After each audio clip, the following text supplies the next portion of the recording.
Fire signs, tignan po natin kung ano yung mensahe para sa'yo ngayong araw. Keep in mind po na ito ay general reading lamang, so hindi po lahat ay makaka-relate, so be open-minded. Meron ba nagbabalat dyan ng orange or lemon or any citrus fruit? Ayan po, di ko alam kung binabalatan nyo ba or hinihiwa po ninyo or kumakain kayo. So tignan natin, spirit guide or cravings ng iba sa inyo, siguro. Oranges, ayan yung nakikita ko dito. Tignan natin, spirit guide, ano po yung mensahe natin for fire signs? Ang tagal naman bago makuha. Tignan natin, Aries, Leo, Sagittarius. We have unworthy. Oh, but ito na naman yung nafe-feel ninyo. I mean, parang yung unappreciated din yan eh. Diba? Sabi dito, you're a better person than I am. Ayan. So, nafe-feel nyo ba? Siguro may kadil kayo ngayon.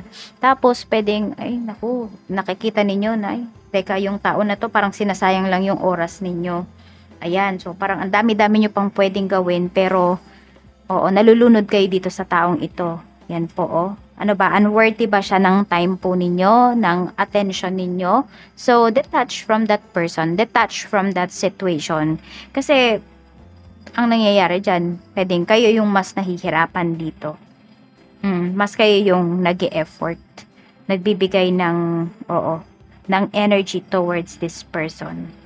Ayan po. So, know your worth. Ayan yung sinasabi sa inyo ni Universe ngayong araw na ito. So, tignan pa po natin ano pa yung mensahe. Spirit guide, ano po yung mensahe natin. We have new chapter. Ayan. So, may bagong simula. 'Di ba, para sa inyo dito. So, yun nga, you need to detach yung inyong sarili, fire signs, sa mga bagay na hindi na po talaga nagre-resonate sa inyo. Na parang alam mo yung stagnant na yung energy.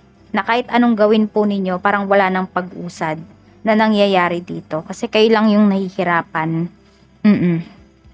We have shadow side. So, heal nyo po yung inyong sarili. You made me realize my flaws. Ayan. So, pwedeng nare-realize nyo ngayon ano ba yung mga pagkukulang po ninyo sa inyong sarili?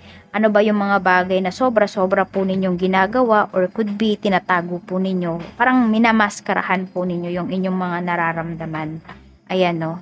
So, parang lagi nyo na lang, meron dito, lagi na lang kayo yung nag-aayos, kayo yung parang nagpa-patch up kayo ba yung mediator dito sa nangyayaring sitwasyon na ito. So, parang nahihirapan na kayo kasi lagi kayo yung nag-a-adjust fire signs. So, tignan natin, kayang-kaya nyo naman yung baguhin. Tignan natin, okay, bakit po nafe-feel na unworthy? Spirit guide.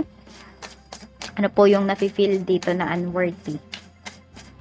Mayroon tayo ditong the fool. Ayan. So, meron nga ditong mga bagay na naiisip mo na, ay, mukhang hindi to dapat pag-aksayahan ng oras. Parang hindi to worth ng time ko.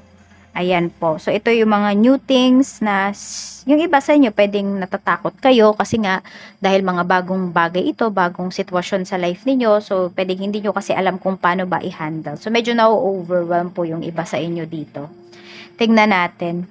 Tas pwede rin may binibigay sa inyo dito. Alam naman na ito na yung position po ninyo. Or sabihin natin malayo-layo na yung nararating ninyo pagdating sa inyong career, fire signs. Tas binibigyan kayo dito ng mga parang hindi ko alam kung mababang level ba yan na mga trabaho. Yan. So, siguro nandun din na, yes, you know your worth, pero tignan mo rin or i-appreciate mo din yung mga binibigay sa'yo kasi pwedeng makatulong din po yun sa'yo.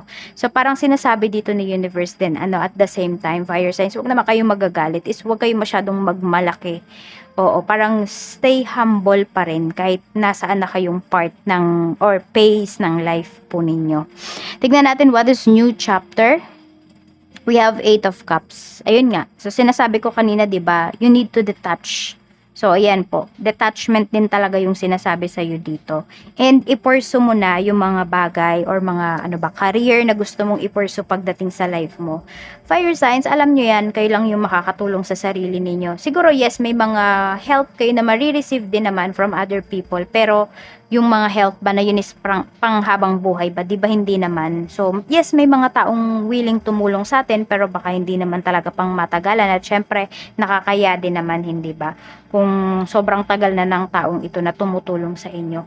Oo, or baka kayo yung may tinutulungan dito. Tapos, pwedeng nagsawa na kayong tumulong, fire signs, kasi nga, baka hindi naman na-appreciate. Ayun pala yung iba sa inyo, baliktad yung energy, ganoon po. Tignan natin what is shadow side. We have Page of Wands. Nandun talaga yung, actually nakikita ko yung charisma ninyo dito, fire signs. Kaya lang kasi minsan parang meron dito, nahaharas yata kayo. Parang lapitin kayo sa mga ganyang tao. Oo. So, yung parang na-obsess din sa inyo. Yun yung nakikita ko kasi. Merong mga tao dito ganyan, parang hindi kayo tinitigilan. So medyo mag-iingat kayo dito, lalo na yung umuwi dyan ng gabi na. Tignan po natin. I mean, syempre kailangan clear yung mind po ninyo. And aware kayo sa mga nangyayari sa inyong paligid. Tapos may pag-travel din kayo dito. Ayan, so baka may mga delays kayo na nararanasan ngayong araw na to pagdating sa pag-travel. Travel to na pwedeng talagang nagko-commute yung iba sa inyo, yung iba naman pwedeng may pag-travel kayo sa ibang bansa or could be sa mga malalayo ang lugar. What is meant? We have the Hermit.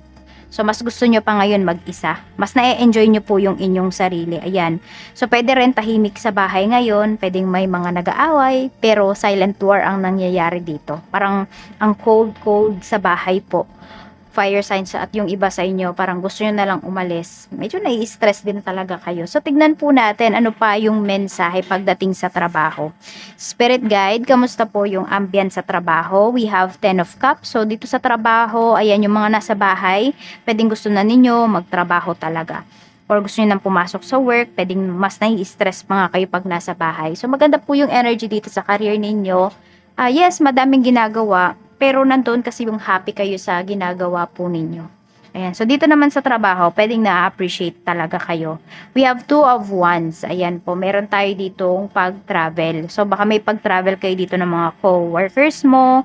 Ayan. Tapos, meron ka ding mga co-workers dito nagpaplano yatang mag-abroad or lumipat ng another trabaho. So, pwedeng niyayaya ka. The Emperor. Pero kasi kayo, meron kayong sariling desisyon. Ayaw nyo nang nadidiktahan, fire signs. Ayan po. So, parang mag-i-stay kayo dito. Yan. Wala namang masama, no? Tsaka maganda rin naman yung energy ninyo dito. Kasi pwedeng napapahalagahan naman din talaga yung iba sa inyo pagdating dito sa career. Oo, na-appreciate kayo dito pagdating sa work. Tignan po natin pagdating naman sa negosyo.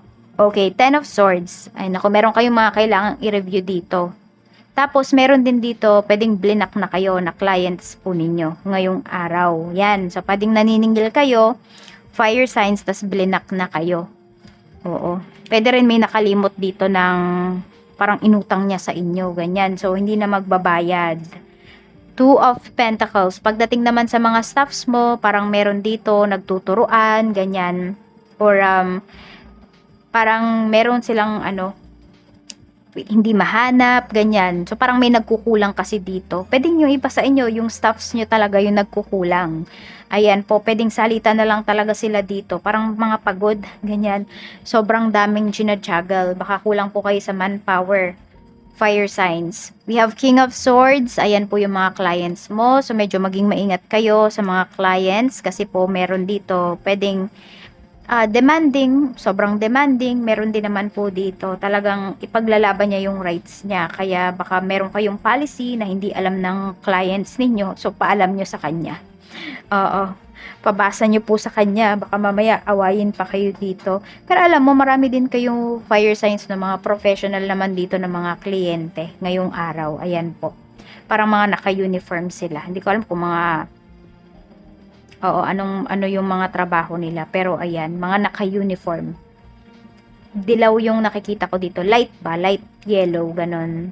So, tingnan natin. Baka hindi ko alam kung mga teacher, ganon. Basta mga professional po yung mga clients. Karamihan sa clients ninyo ngayon. Tingnan natin. Pagdating naman po sa love life. Sa mga single, kamusta? We have strength. Ayan, marami tayo ditong mga single. Pwede po na, nagtatrabaho yung iba sa inyo sa, sa vet, ayan.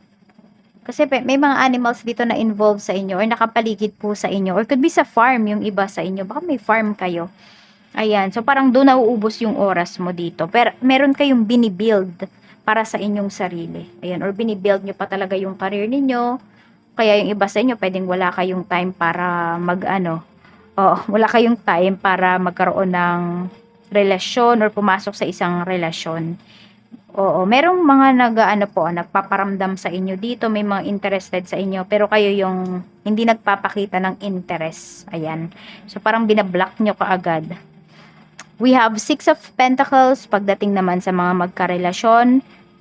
Maganda yung energy natin dito, bigayan kayo. We have Death card, ayan po. So, parang mukhang may isi-share sa'yo na good news yung person mo.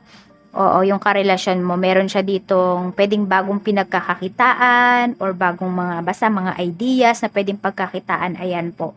I-share niya yan sa'yo. So, parang ini-involve ka na niya sa kanyang finances. Tignan po natin, or pwede rin may i-share siya sa'yo dito na pera mismo. Tignan natin, pagdating po sa mga mag-asawa, we have 7 of Wands. Ayan, may mga pagod talaga yung iba sa inyo dito. Mayroon din dito parang hindi nagpapansinan nyo. May Cold War tayo dito. Pwedeng sa inyo yon sa mga married natin na fire signs, yung Cold War natin. Pero tignan po natin, we have the Star. O nga, merong away dito. Pero tahimik lang. Parang hindi lang po kayo nagpapansinan. Tapos may isa dito sa inyo na nagwi-wish na sana maging okay na kayo, magbati na kayo. So, ayan po. Tignan natin kung ano yung mensahe pa para sa love life. Spirit guide, ano po yung mensahe natin for love life? We have the golden mirror. Ayun. Meron nga dito hindi nagpapansinan. Parang pataasan ng pride ngayong araw na ito. Yan yung labanan ngayong araw. So, meron din dito, nila-love bomb kayo kung ano-ano yung binigay sa inyo nung nakaraan. Tapos ngayon, pwedeng sinusumbat na sa inyo. So, ayan lang po. Ayan ha, ingat din kayo. Sabihin natin, yes, nagbigay kayo. Alam mo yun, buong puso kayo nagbigay dun sa person ninyo. Tapos, ngayon na nag-aaway kayo, pwedeng meron dito nanunumbat. So, iwasan nyo po yun kasi love bombing yan. So, ayan lang po. Mag-iingat kayo always and more blessings to come.